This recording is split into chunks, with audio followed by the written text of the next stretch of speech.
Estad pues firmes en la libertad con que Cristo nos hizo libres, y no estéis otra vez sujetos al yugo de esclavitud. Gálatas 5:1. La Iglesia Bautista El Dorado tiene el honor de presentar Palabras de Libertad en labios del pastor Ricardo Fernández. Hermano, tenga su Biblia abierta en Hechos 8, del 1 al 8. Y en la predicación anterior habíamos visto la muerte de Esteban, el apedreamiento, y cómo Esteban allí en su momento final le dice al Señor: no le tomes en cuenta este pecado.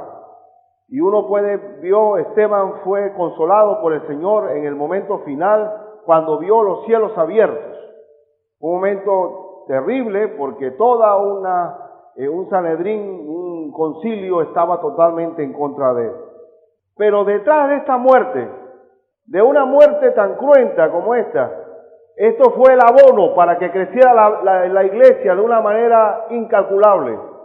La iglesia creció con el abono del mártir Esteban y fue el elemento clave para que saliera de Jerusalén. ¿Se acuerdan que en Hechos 1:8 el Señor Jesucristo había dicho a sus discípulos: pero recibiréis poder cuando haya venido sobre vosotros el Espíritu Santo, y me seréis testigos en toda Jerusalén, en Judea, en Samaria y hasta lo último de la tierra? El Señor quería que fuéramos testigos y que impactara el Evangelio de Cristo a todo el mundo. Pero los judíos estaban muy complacidos, o la iglesia de Jerusalén estaba muy complacida en Jerusalén.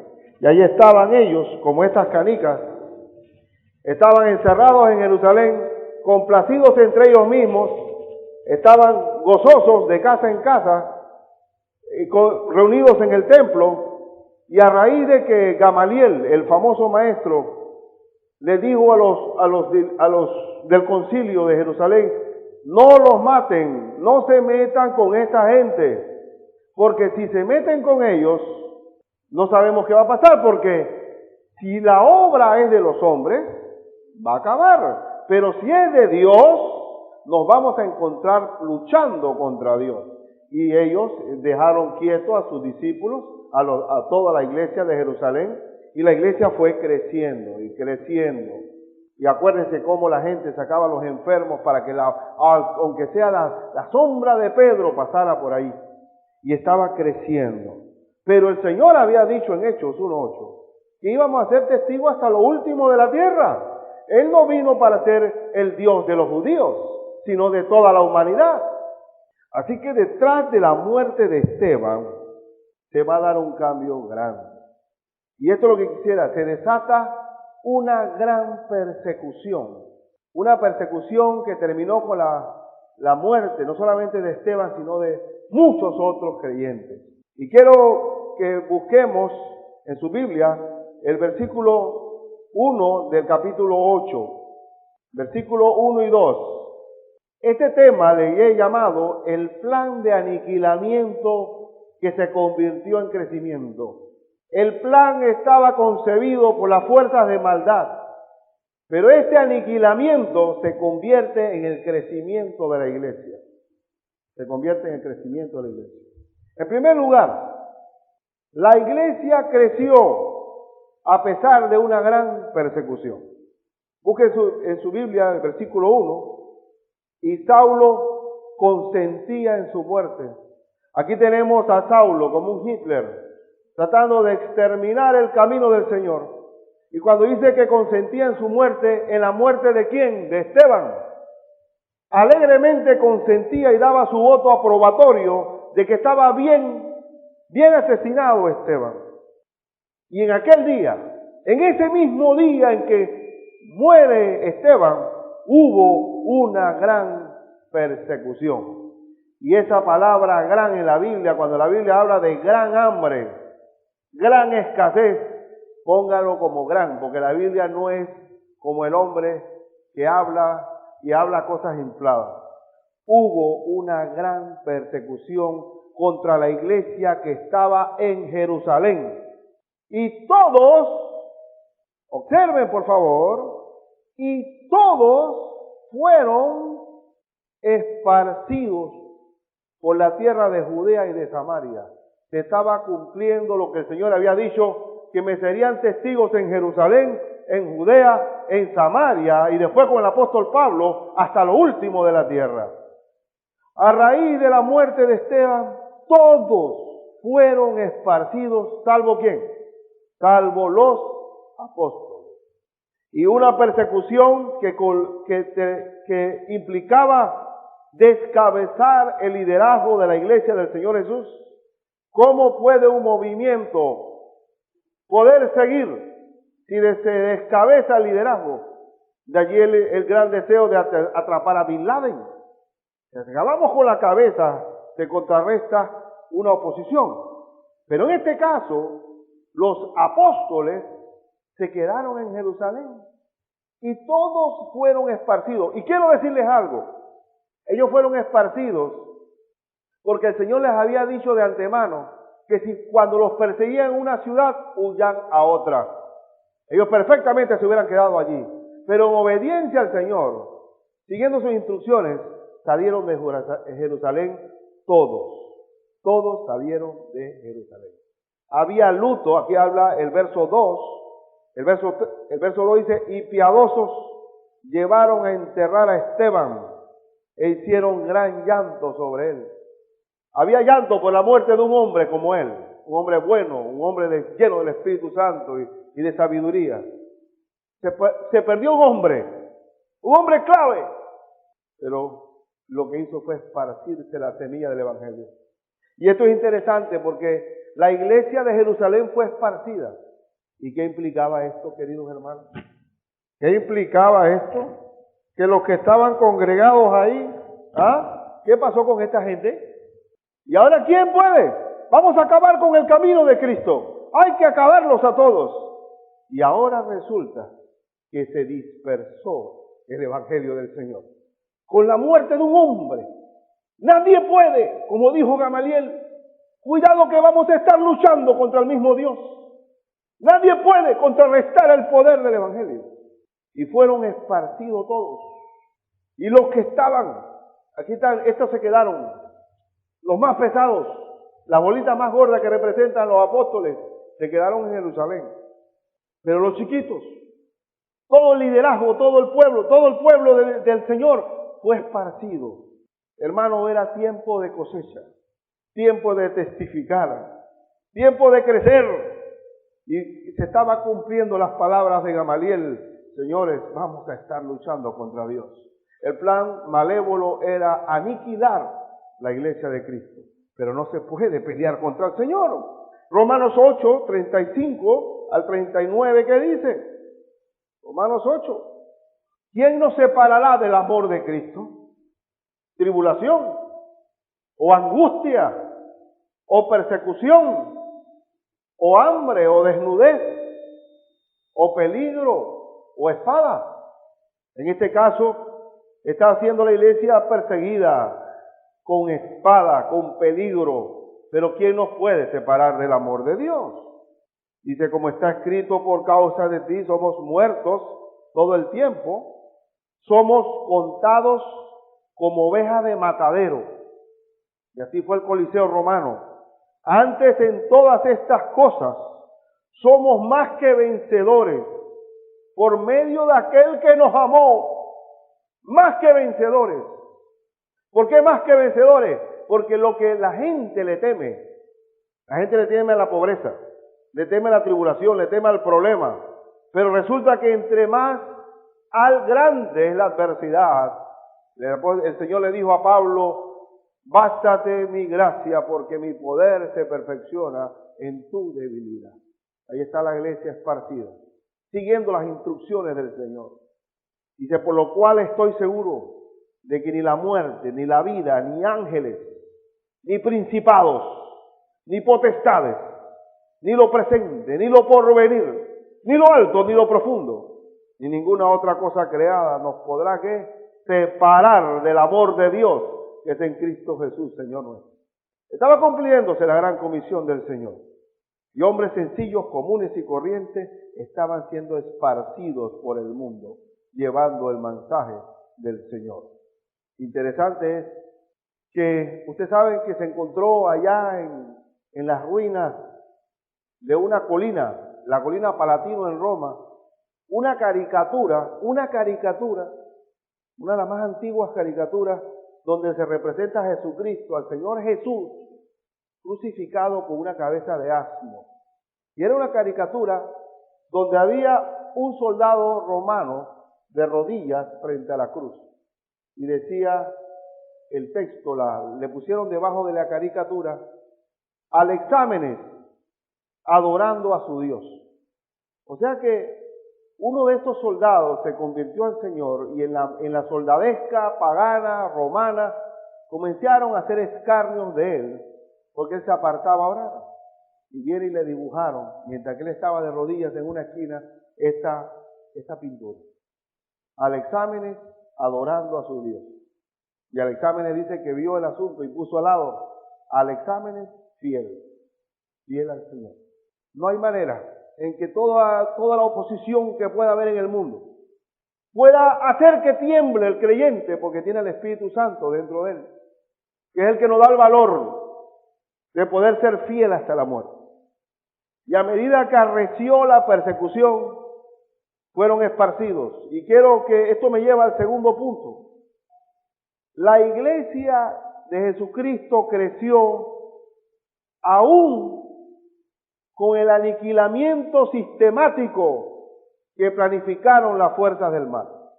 Mire lo que dice el versículo 3 y 4. Y Saulo, allá arriba decía, y Saulo consentía en su muerte. Y acá abajo dice, y Saulo asolaba la iglesia. ¿Usted sabe qué es asolar la iglesia? Se refiere como los lobos o los osos están cazando a su presa para devorarla. Pablo asolaba implacablemente a la iglesia del Señor. ¿De qué manera? Peinándola. ¿Cómo? Y entrando casa por casa. Dice que el movimiento tupamaro, el revolucionario de allá de Uruguay, de izquierda, fue asolado y aniquilado casa por casa. Y eso es lo que querían ellos hacer. Aniquilar el cristianismo casa por casa. Arrasaba, dice que arrastraba a hombres y a mujeres y los entregaba en la cárcel. Pero, y ese pero es grande, los que fueron esparcidos iban por todas partes, ¿qué haciendo? Anunciando el evangelio. No estaban atemorizados, anunciando el evangelio. Estaba duplicando y multiplicándose los creyentes, porque estos, aún el rencor perseverante de Saulo, aún el fanatismo y el falso celo religioso de los judíos, no llegaron a parar el ímpetu de la iglesia del Señor. El apóstol Pablo, cuando dio su testimonio de conversión, en una de las 2 veces que dio su testimonio de conversión, él habló de este tiempo. Y miren y él abona mucho más detalles de cómo él se convirtió, cómo fue su actuación durante este tiempo de asolamiento. Él dice aquí en Hechos 26, versículo 9 al 11, las palabras del apóstol, dice, yo ciertamente había creído mi deber, ser lo fanático, ser lo maligno, hacer muchas cosas contra el nombre de Jesús de Nazaret, lo cual también hice en Jerusalén. Yo encerré en cárceles a muchos de los santos, habiendo recibido poderes de los principales sacerdotes, y cuando los mataron, yo di mi voto. Porque ellos no podían matar, tenían que pedir permiso a Roma, igual que con el Señor Jesús. Y ahí él dio su consentimiento.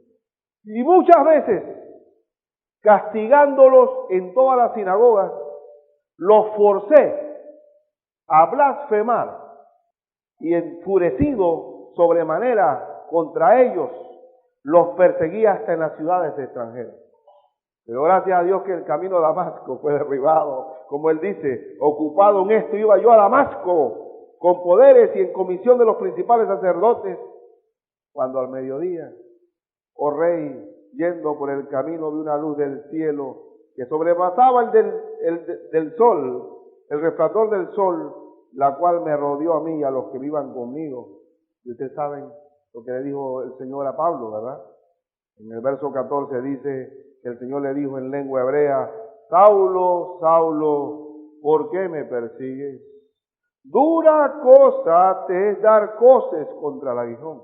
¿Cómo puedo perseguir a Dios? Es dar cabezazos contra un clavo. ¿Ves? De nosotros que pusiéramos un clavo y quisiéramos clavarlo con la frente. No hay manera que entre. Eso es precisamente pelear con el Señor. Es pelear con el Señor. Dura cosa te es dar coces contra el aguijón.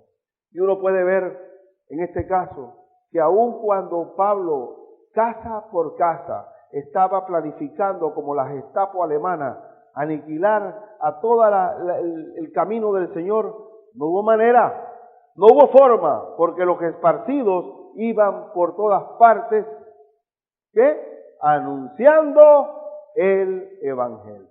El Evangelio. Y Pablo, este Pablo que encarcelaba y mataba, es una buena ilustración de lo que significa el amor de Dios y la misericordia de Dios. Una vez yo le pregunté a un chileno si Pinochet se convirtiera al cristianismo, ¿usted lo perdonaba? Y dice, yo no puedo, el Señor tiene que mandarlo para el infierno, dice. Digo, pero para que vea, porque el Señor perdona todo. Para el Señor, el Saulo es el ejemplo viviente del hombre perseguidor, maligno, celoso, fanático, que contribuyó a la muerte de varios hermanos y que el Señor lo perdona y lo pone como apóstol. Es el ejemplo de la misericordia de Dios. ¿Hasta cuánto Dios tiene que perdonar? ¿Cuál sería los pecados capitales, veniales y medias tintas que el Señor no pueda perdonar? Todo lo perdona. Perdonó a este arrasador, asolador, maligno, perseguidor de la iglesia del Señor. Y en sus propias palabras el apóstol Pablo dice, en 1 Timoteo 1, 12 y 14, dice estas palabras, 1 Timoteo 1, sí. Doy gracias al que me fortaleció, a Cristo Jesús nuestro Señor, porque me tuvo por fiel, poniéndome en el ministerio. ¿Quién puso a Pablo de apóstol? Habiendo yo sido antes blasfemo, perseguidor e injuriador, mas fui recibido a misericordia, porque lo hice por ignorancia, en incredulidad. Pero la gracia de nuestro Señor fue más abundante con la fe y el amor que es en Cristo Jesús. ¿Qué es más abundante? Un hombre blasfemo, perseguidor, injuriador. Dios lo perdonó. Es el ejemplo mayor y grande de lo que significa la gracia del Señor Jesucristo. Cuando Cristo vino a este mundo es gracia sobre gracia. Aquí está el ejemplo con el apóstol Pablo. Por eso que el nombre de Saulo pasó al pasado y se convierte en el apóstol Pablo. Dio nuevo nombre a nosotros. Ahora, queridos hermanos, no hay manera en que la iglesia se detenga a pesar de la gran persecución. No hay manera de que la iglesia deje de crecer a pesar del aniquilamiento sistemático de la fuerza del mal. También hay algo interesante en estos primeros tiempos, después de la muerte de Esteban, que la iglesia creció a uno de los lugares más inimaginables para los judíos. Vamos a buscar el versículo 5 y 8 de Hechos 8, del capítulo 8 de Hechos, que dice de esta manera, 5 al 8. Entonces Felipe, ¿saben quién es Felipe? Oye, Felipe es aquel de los 7 diáconos que se escogieron tras la murmuración de las viudas de que eran desatendidas en la distribución diaria. Felipe comienza como igual que Esteban, atendiendo las mesas, y se convierte en un testigo de Cristo. lo que indica que uno comienza en la iglesia con un servicio menor, pero si eres fiel en lo poco, serás fiel en lo mucho. Aquí está Felipe. Entonces Felipe, descendiendo a la ciudad de Samaria, les predicaba a Cristo. Samaria, sí, Samaria. Oye, pero Samaria no es el lugar donde los judíos no pedían ni siquiera un vaso de agua cuando pasaban por allí, ¿cierto? Para el judío el samaritano era un animal. Porque hasta el Cristo le dijeron, ¿no hemos dicho nosotros que eres samaritano? Como si hubiera dicho diabólico.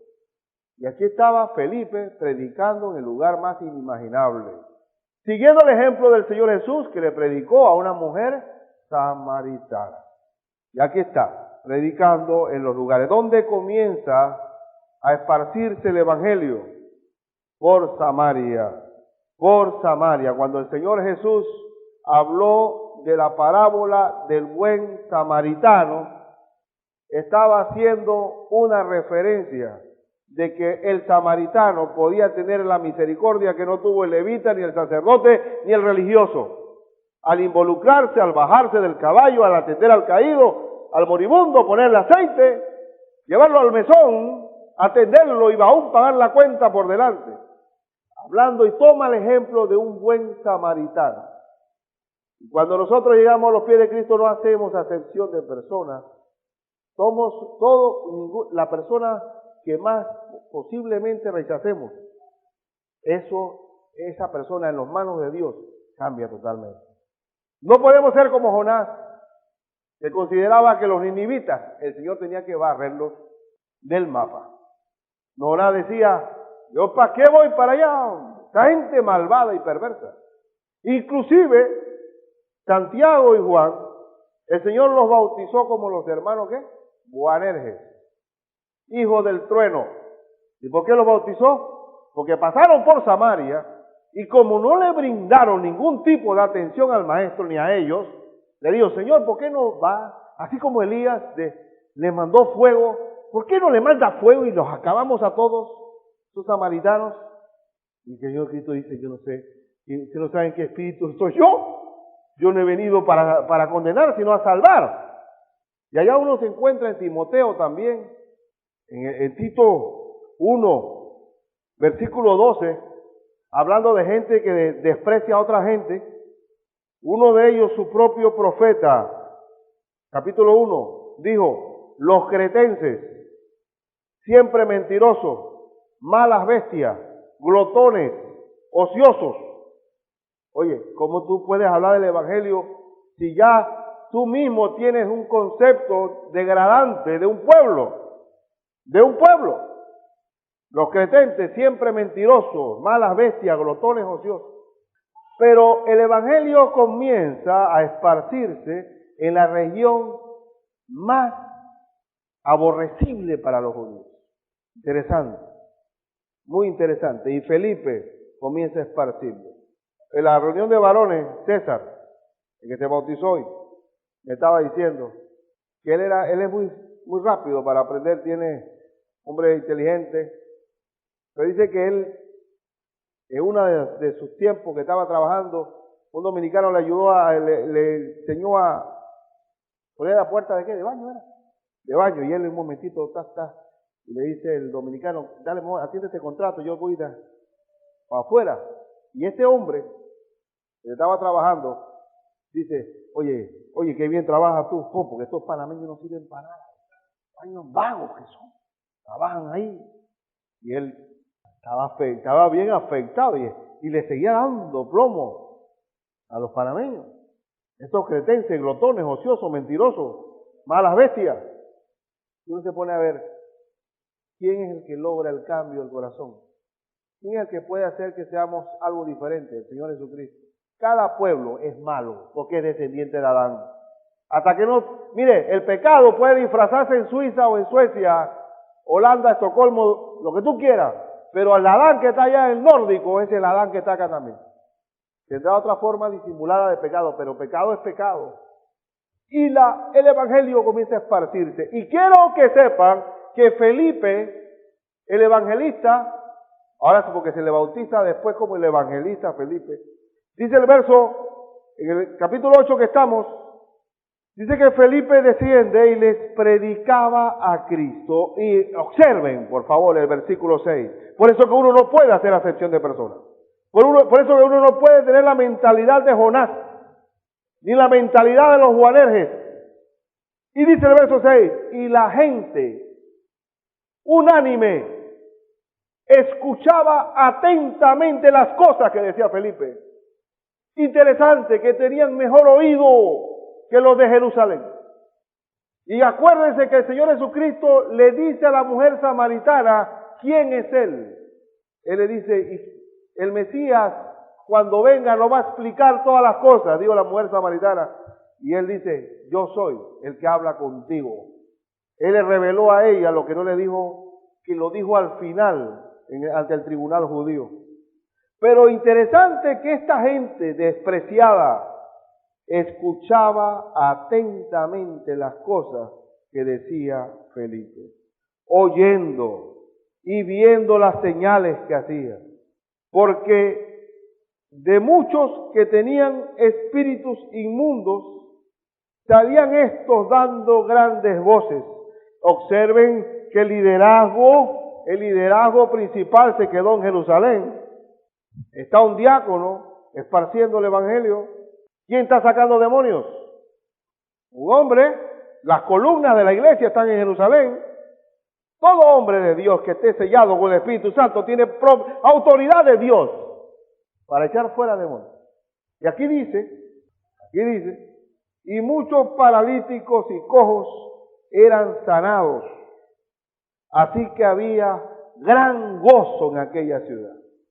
¿Para qué venimos a esparcir el evangelio a las ciudades? Para traer gran gozo, para traer liberación a los oprimidos, a los prisioneros, a los que están encarcelados por su propia maldad. El evangelio llegó a Samaria y todo comenzó por la muerte de Esteban. Todo comenzó por la muerte de Esteban.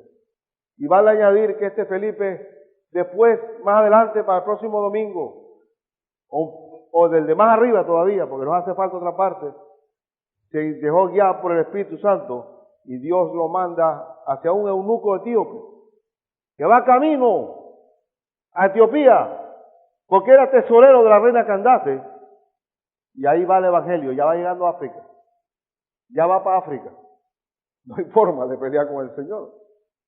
Y miren cómo Felipe se ha puesto a pensar cuando nosotros vivimos la gran comisión, como nos bautiza el Señor. Búsquese Hechos 21, 8 al 9. Hechos 21. La Escritura dice, al otro día saliendo Pablo y los que con él estábamos, fuimos a Cesarea y entrando en casa de Felipe, el evangelista, que era uno de los 7. ¿Qué 7? Los 7 diáconos. Posamos con él. Y este tenía 4 hijas doncellas que profetizaban. Su familia estaba totalmente entregada al Señor. Y Pablo aquí fue advertido que no tenía que por qué ir a Jerusalén, pero él fue. Y el punto que quiero decir es que aún en los lugares más inimaginables, el Señor extiende su reino. La maldad está en todo lugar. Pero cuando la luz del Evangelio llega a un sitio, todo cambia. Cuando llevamos a compartir el Evangelio a una casa, esa casa tiene que ser alumbrada con la paz de Cristo. Venimos a hacer que caminen los cojos y los paralíticos y que sean liberados de la oscuridad del mal. En conclusión, queridos hermanos, en conclusión solamente vale la pena rescatar lo que dijo Gamaliel: no se puede pelear con el Señor. Sería dar coces contra el aguijón. Y a medida que aprieta la persecución, más crece la iglesia.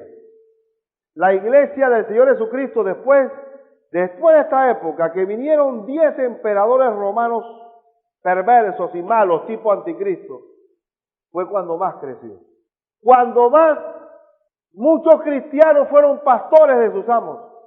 Y el imperio romano, el imperio más poderoso que ha dado la historia a la humanidad, Llegó el momento en que fue cautivado por el cristianismo, con jueces, magistrados, cónsules, procónsules, mucha gente ahí, con esa llama del evangelio implacable, fue creciendo.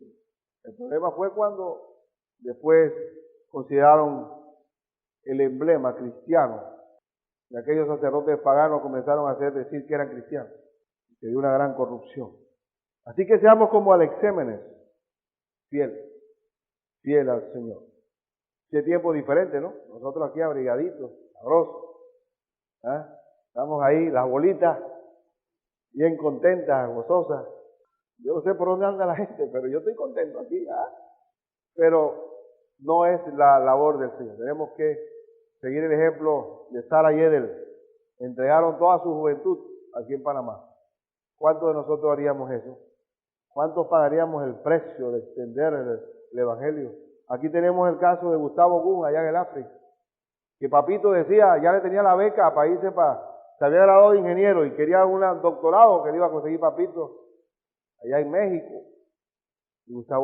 Y fue directamente, papito me contó a mí ese testimonio. Íbamos para allá, era para Difaro, ¿para dónde íbamos? Iban a la embajada, papito. Ya a firmar el hombre se iba. Y dice, papá, yo no puedo ir para allá, porque tengo un llamado de ser misionero al África. Así que tú no vas para allá. Yo no puedo. El Señor me llama al África. Y allá está. Entre islámicos. Peor que samaritanos, porque allá hay islámicos. El que se convierte a cristianismo allá, ahí mismo la mamá lo envenena. La misma mamá lo envenena. Allá está ese hombre. En medio de la penumbra. Ahí está alumbrando al Señor. La Iglesia Bautista El Dorado ha presentado Palabras de Libertad. Recuerde lo que dice Gálatas 5:13, porque vosotros, hermanos, a libertad fuisteis llamados, solamente que no uséis la libertad como ocasión para la carne, sino servíos por amor los unos a los otros. Le invitamos a escuchar nuestro próximo programa a esta misma hora y por esta misma emisora.